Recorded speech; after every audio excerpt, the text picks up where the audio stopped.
Glória a Jesus. Desde já quero agradecer a Deus, por essa oportunidade a qual o Senhor me concedeu. Glória a Jesus, está aqui, conhecendo mais um povo, a qual tem a cada dia procurado, a se santificar perante a presença do nosso Senhor.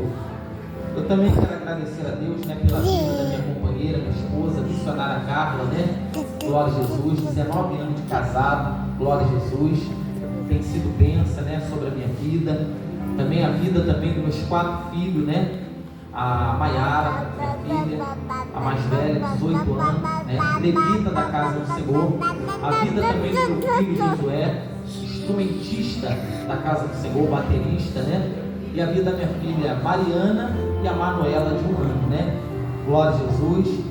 Aqui, já foi falado sobre o pastor presidente, pastor Josias, estamos debaixo de uma bênção, de uma autoridade, sou um pastor dirigente, porque tenho o meu pastor presidente, e conheço, nosso pastor Jorge, homem de Deus, glória a Jesus, a qual conhecemos num trabalho abençoado, de um carro, a qual fiz o motor, e ali ele tem abençoado, rico e abundantemente, glória a Jesus. Então eu convido as igrejas, glória a Jesus, a todos, que abra a sua Bíblia, aqueles que puderem.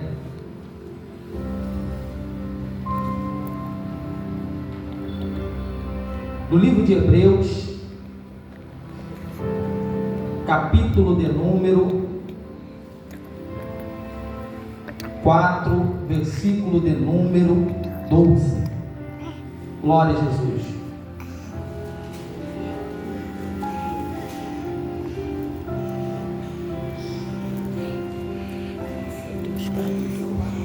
Foi louvado um hino muito bonito aqui, Sacrifício sou eu, Glória a Jesus, é bênção do nosso Senhor, Quem achou da glória a Deus? Quem não achou, diga aleluia. Todos acharam? Amém.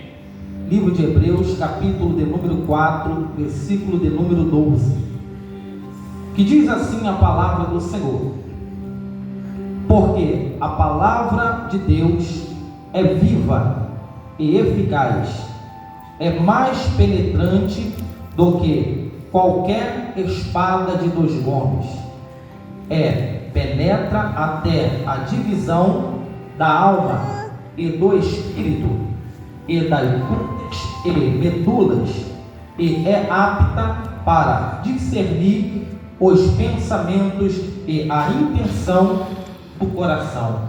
Glória a Jesus. Desocupe as tuas mãos, dá uma linda salva de palmas, porque o Senhor é bom. Vire para o teu irmão que está ao teu lado, diga para ele assim: Deus vai falar contigo. Vai falar contigo. Meus amados irmãos, quando nós paramos para entender e compreender essa palavra, a qual o Senhor traduz ao meu coração, para que eu possa assim estar traduzindo ao coração dos meus amados irmãos, entendo eu que aqui nesse versículo, a qual o apóstolo Paulo, diante das suas cartas, ele descreve, ele escreve, porque descrever significa algo acrescentado ao cenário. Então ele escreve porque era uma carta, a qual vem dizendo que a palavra de Deus, ela é mais penetrante do que uma espada de 2 gumes, que penetra na medula, na alma e discerne pensamento. E quando isso me chama a atenção, eu venho entender que a palavra do Senhor diz que antes que houvesse luz, eu sou, e não há quem possa escapar das minhas mãos. Então Deus, ele é o princípio de todas as coisas, é aquele que verdadeiramente, antes que houvesse dia, ele já é. E quando essa palavra toca o meu coração, eu venho entender que aqui tem um cenário bíblico que vem dizendo sobre palavra, que vem dizendo sobre medula e vem dizendo sobre também coração. E quando nós paramos para entender essa palavra a qual o Senhor toca ao meu coração, é onde eu venho entender que, como os costumes dos judeus na época de antigamente, no princípio, a palavra do Senhor diz que ali havia algo interessante. E que algo era esse? Ali os sacerdotes, eles tinham verdadeiramente o santuário, e a palavra do Senhor vem dizendo que só poderia entrar aqueles que eram o sumo sacerdote. e ali tinha a Arca da Aliança, e dentro da Arca da Aliança, ali tinha sobre o cajado, tinha o maná e tinha as pedras dos mandamentos, e ali representava a presença do Senhor. E a Bíblia relata que verdadeiramente Yud-Yog, que significa na palavra do Senhor, aquele que verdadeiramente uma vez por ano era apresentado o sacrifício. Então, quando verdadeiramente nós paramos para entender essa palavra, Yud-Yog é onde a palavra do Senhor revela que significa o dia do pecado. Então era uma vez por ano que ali era apresentado sobre aquele que estava em pecado. E como que era o cenário, pastor Moisés? A Bíblia relata que no meio desse cenário é onde verdadeiramente Azazel, eles apresentava um bode preto e apresentava Azazel. Então ali o outro bode era apresentado para Deus. Então aquele sumo sacerdote pegava verdadeiramente aquele irmão a qual tinha o seu pecado, então ele pegava aquele bode e representava Azazel, e ali cortava a garganta dele, e sobre o sangue era representado, ele tinha que dizer o pecado que ele tinha perante a presença do sumo sacerdote e também do bode. E a palavra do Senhor declara que o outro bode era apresentado verdadeiramente ao deserto, para que verdadeiramente aquele bode nunca mais voltasse, assim também como o seu pecado. Então, quando isso me chama a atenção, é onde eu venho entender que uma vez por ano, e esse anjo Azazel, ele era representado como espia de pecado. É ele que era responsável para representar os pecados, as falhas do ser humano na face da terra. E quando isso me chama a atenção, é onde eu venho entender que a palavra vem dizendo que também a palavra de Deus é mais penetrante do que uma espada de dois gumes. A espada, ela corta, a espada, ela divide, e a espada, ela separa. Então, uma vez que aquela espada, ela era cortada a garganta daquele verdadeiramente bode, ali era apresentado perante a presença do Senhor. Mas aqui o texto vem dizendo que a palavra de Deus, por mais que ela é penetrante, mais do que uma espada de dois gumes, o texto vem dizendo que toca na medula, na alma e discerne pensamento. E quando vem dizendo sobre a parte medula, a gente que entende a ciência, a gente sabe que existe chamado a medula óssea. E a medula óssea, para todos que verdadeiramente já conhecem, ela é representada sobre os ossos do corpo. O sangue, para existir, ele depende da medula óssea. Se não tiver medula óssea, não há sangue. E da onde vem a medula óssea? Vem do osso. E a palavra do Senhor vem dizendo que quando Deus vai formar ali sobre o homem, ele forma do pó da terra. Mas quando ele vai formar sobre a sua companheira, a sua disjuntora Eva, a Bíblia diz que Deus dá um sono profundo e tira da costela de Adão, e ali arranca o osso e forma Eva. Significa que para ter sangue tem que ter osso, tem que ter medula. Então, como nós possamos entender essa parte? É aonde o Senhor, ele começa a apresentar que no corpo humano, quando verdadeiramente é chegado criança, ali tem aproximadamente 270 ossos no corpo humano, mas quando chega a ser adulto, diminui para 207 ossos no corpo humano. E onde isso o Senhor toca ao meu coração? É aonde verdadeiramente, quando Jesus estava sobre o Monte das Oliveiras, ali começa um cenário que nos chama a atenção. E que cenário é esse, pastor Moisés? A Bíblia diz que agora é chegada a hora do nosso Senhor Jesus Cristo de Nazaré. E a Bíblia relata que agora ele vira para sobre Pedro, dos teus 12 discípulos, e fala: Pedro, será que você não pode orar apenas 1 hora comigo, Pedro? E a Bíblia relata que Pedro estava cansado, juntamente com os teus discípulos. Mas o que me chama a atenção é que agora Jesus, ele se assenta, porque a palavra do Senhor não descreve sobre no livro de Marcos, nem no livro de Mateus, aquilo que foi descrito no livro de Lucas, porque Lucas, ele era chamado de Doutor Lucas, porque além de ele ser médico, ele também era um apóstolo do nosso nosso Senhor Jesus Cristo. Então agora, quando é mencionado descrever, porque é chamado no livro de Hebreus, no que eu li, escreveu, porque foi uma carta. Mas quando se fala descreveu, significa que além daquilo que verdadeiramente foi escrito, foi algo descrito. Por quê? Algo que ninguém reparou. Então o doutor Lucas, por ser doutor, ele agora começa a descrever algo que nos outros livros não foi escrito. E o que foi isso, pastor Moisés? É onde Jesus, quando estava ajoelhado, ele começou a suar, e verdadeiramente suar juntamente com sangue. E Jesus agora, quando ele começa a suar sangue, a palavra do Senhor declara que é chamado de hematitrose. E isso era uma emoção profunda que Jesus estava passando. Uma doença. Significa uma emoção intensa, uma emoção a qual verdadeiramente vai aumentando de 10 a 100 e assim adiante. E que emoção era essa, pastor Moisés? É onde ele já sabia o que ele iria passar. E quando esse texto me chama a atenção, é onde eu posso entender que o ser humano ele consegue viver perdendo 30% do seu sangue, mas 40% não. É falência aos seus órgãos. Então Jesus ele já começa a passar uma grande dificuldade. E que dificuldade foi essa, pastor Moisés? Ele, por ter verdadeiramente essa parte que é difícil o ser humano ter, ele teve, que é chamado hematitrose. Entre 3 milhões de pessoas, apenas umas têm isso que Jesus teve. Então, ou seja, no meio de uma sociedade, entre 3 milhões de pessoas, Jesus foi o único que teve hematitrose. Ele começou a suar sangue, como descreve o doutor Lucas. E a palavra relata que ali agora ele perde a 10 a 12% do seu sangue. Então agora Judas, ele chega, se apresenta juntamente com o soldado, e a Bíblia relata que agora quando chega, dá um beijo sobre o teu rosto, e ali os soldados vai para pegar Jesus.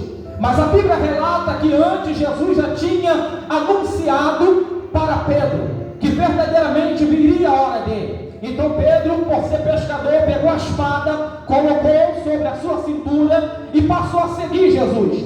Mas diante desse cenário, a Bíblia relata que Pedro agora tem uma ação, e toda ação tem a sua consequência. Então Pedro agora pega a sua espada e manda para cortar a cabeça daquele soldado. Mas por não ter prática de soldado, ele erra e corta a sua orelha. E a Bíblia declara que cortando a sua orelha, Jesus agora ele tem uma ação.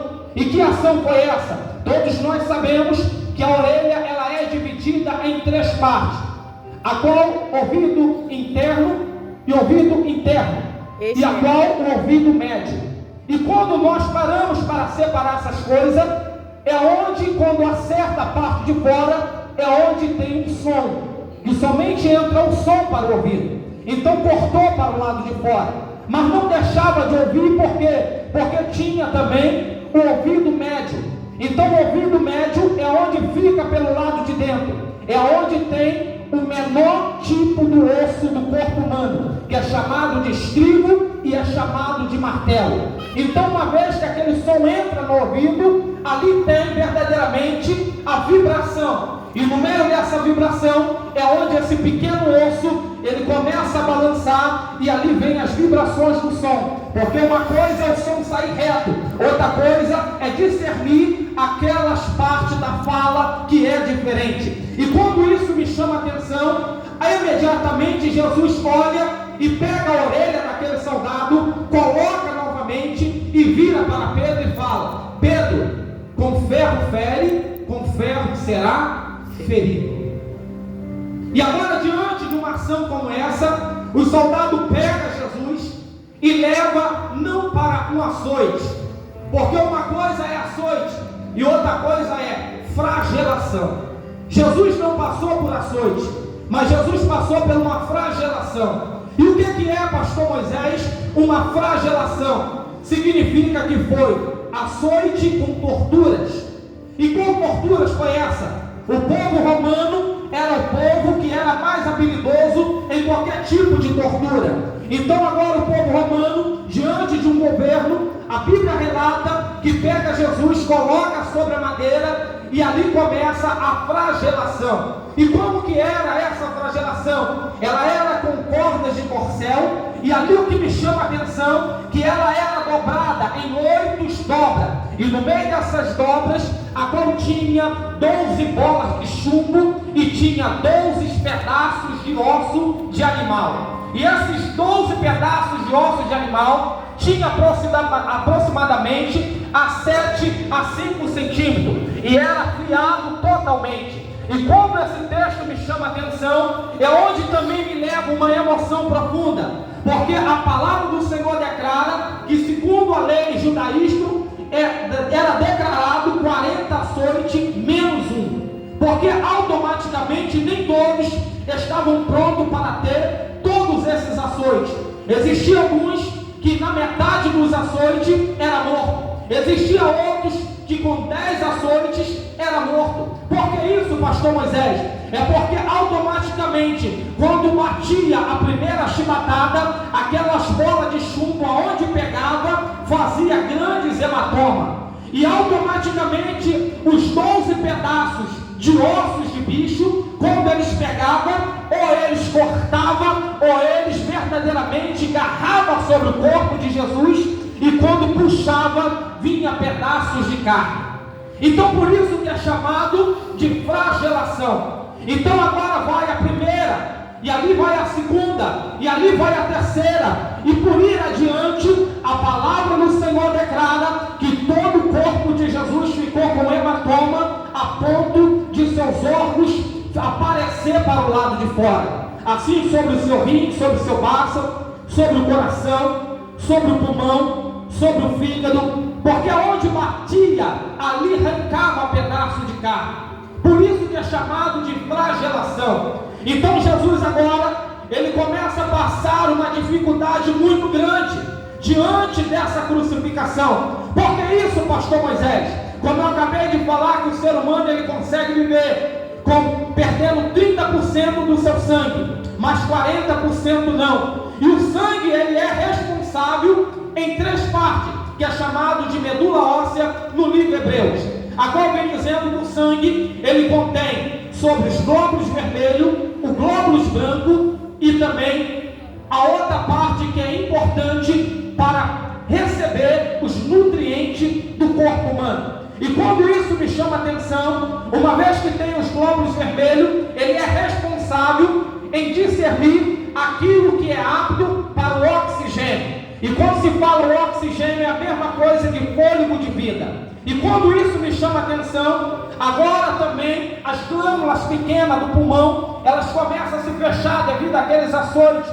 e automaticamente começa a parar de produzir glóbulos vermelhos, e começa o seu sangue produzir glóbulos brancos, porque o glóbulos branco ele é responsável para infecções, e muitas das vezes aquilo que está no corpo humano, que começa a verdadeiramente se infeccionar, porque o corpo humano muitas das vezes ele se recupera, é devido aos glóbulos brancos, ele começa a perseguir, começa a atingir aquilo que está de errado ao corpo humano, e começa a desinflamar aquilo que está inflamado. Mas Jesus, diante dessa história, não tinha como, porque os açoites eram frequentes, e ali ele estava diante de uma morte brutal. E quando isso me chama a atenção, eu venho entender que a outra parte também, ela começa a produzir sobre também uma parte interessante para trazer os nutrientes do corpo humano, que contém sobre o sangue. E quando isso me chama a atenção, é onde a história vem trazendo que Jesus agora começa a sofrer. Jesus começa a passar uma história que muitas das vezes a humanidade não entende, que muitas das vezes o ser humano não é capaz de discernir aquilo que é passado ao ser humano. E a história declara, diante da presença do Senhor, que verdadeiramente passando por tudo isso, é onde a história tem um princípio, aonde a história tem um início, a qual chama a nossa atenção. E que tensão é essa, pastor Moisés? É onde, quando ele começa agora a ter febre, a Bíblia relata que Jesus agora começa a perder a tua respiração. Mas um texto interessante nos chama a atenção, que quando Jesus está pregado naquela cruz, ele, com seus braços abertos, ele fala: Pai, perdoe, porque eles não sabem o que fazem. Jesus estava querendo declarar que a humanidade não estava sozinha, que ali havia potestade, principado e dominadores da face da terra. E quando isso me chama a atenção agora, é onde eu vou trazer a revelação da palavra do Senhor. É onde o Senhor ele começa a palestrar conosco diante da última Santa Ceia. É onde começa uma história e é onde tem a revelação do contexto e do texto. É onde Jesus ele começa a apresentar e ele fala: esse pão que vocês comem é o meu corpo, e esse cálice que vocês bebem é o meu sangue. Comei e bebei em memória de mim. Então, quando começa essa história, é onde aqui no livro de Hebreus, a qual me chama a atenção, o apóstolo Paulo ele diz: agora não vivo mais eu, mas Cristo vive em mim. Ele está querendo representar que os seus pecados já não te pertencem mais, e que ele passou a ser uma nova criatura perante a presença do nosso Senhor. E a Bíblia agora relata que uma vez que a pessoa toma a sua ceia, preparada diante da presença do Senhor, ali agora ele tem sobre o seu corpo o sangue do nosso Senhor Jesus Cristo. Porque ao morrer sobre a cruz do Calvário, ali há verdadeiramente o Cordeiro verdadeiro. Porque o anterior era bode, então agora ele se apresenta como Cordeiro, como ovelha muda ao meio do matadouro. Então a palavra do Senhor declara algo interessante sobre a nossa vida. E que algo é esse? Porque a Bíblia diz que no Antigo Testamento, a Bíblia diz que houve uma morte sobre os filhos de Faraó. E a Bíblia diz que declara que ali o anjo do Senhor, que é chamado Azarel, diferente de Azazel. Existem dois anjos. Então esse anjo Azarel, ele era o anjo responsável de verdadeiramente levar a alma até Deus. Então quando esse anjo ele paira sobre ao meio do Egito, a Bíblia diz que aonde tinha o sangue, que é descrito umas vezes sobre bode, outros carneiros, ali tinha no umbral da porta, ali aquele anjo não poderia entrar. E por que isso? Porque já foi apresentado primeiro ao anjo Azazel, porque verdadeiramente como espia do pecado. O que o Senhor ele tem para apresentar sobre a minha e sobre a tua vida é que uma vez que nós passamos a tomar a Santa Ceia, uma vez que nós fazemos parte do nosso Senhor Jesus Cristo, nós temos que andar correto perante a presença do Senhor. Aí muitas das vezes tem uns que falam: eu sou cristão, eu prego o evangelho, eu determino a cura, eu determino a bênção, eu canto, eu louvo, mas muitas das vezes pela pequena falha você pode perder a tua salvação. E muitas das vezes, porque muitas pessoas não tomam mais Santa Ceia, é porque já não está mais casado, é porque vive no pecado de adultério, muitas das vezes é porque vive no meio da fornicação, porque muitas das vezes não toma a Santa Ceia, é porque deixa de ser dizimista perante a presença do Senhor. É onde começa a quebrar sobre os princípios e sobre os mandamentos da lei do nosso Senhor. Então você vire para o teu irmão que está ao teu lado e diga para ele assim: ó, o Senhor já perdoou o meu e o seu pecado. Fala para ele: basta somente você seguir ao Senhor da maneira correta. Porque, irmãos, o que Jesus passou foi algo que eu e você não era capaz de fazer. Porque ali toda vez era uma vez por ano. Agora você imagina, outrora, quando eles pecavam sem concluir aquela data certa. Porque a expiação do pecado era uma vez por ano. Então, ou seja, ali tinha pessoas que esperavam aquele tempo chegar para ter a expiação do pecado. E muitas das vezes, diante da igreja, é onde pessoas se levantam e falam: eu vou pedir perdão ao Senhor quando eu estiver na igreja. Existem outros que dizem: eu vou pedir perdão ao Deus quando tiver o dia do culto da Santa Ceia. Eu vou pedir perdão ao Senhor daqui a um tempo, meu vizinho, meu colega. E muitas das vezes é onde o tempo do Senhor não é como o nosso tempo. É onde o Senhor ele começa a dar contramão da nossa história. Porque uma vez que a pessoa pecava, a Bíblia diz que o seu braço era arrancado fora. Ali, segundo a lei judaica, era dessa maneira que eram os costumes. Mas Jesus veio para perdoar o meu e o teu pecado, naquela cruz do Calvário. E uma vez agora que é perdoado, agora passa a ser filho de Deus. E é por isso que Jesus ele mencionou na palavra dizendo que uma certa vez ele caminhando, ali tinha uma mulher que estava com fluxo de sangue. E a Bíblia diz que ela tinha hemorragia. E a palavra do Senhor diz que todos aqueles que se encontravam dessa maneira era declarado imundo. Então, porém, ela agora quebra protocolo, ela vai se arrastando, toca sobre as orlas de Jesus, querendo dizer: ou eu sujo ele de vez, ou o que está nele me limpa. E agora ela é purificada, limpa pelo poder de Deus. Então eu não sei qual foi a maneira que você veio tocar em Jesus, mas eu sei de uma coisa: toca com a sua oração, toca com o seu clamor, porque a palavra do Senhor diz que o clamor ele vem da alma. Porque a Bíblia diz que alguns louvam o Senhor de boca, mas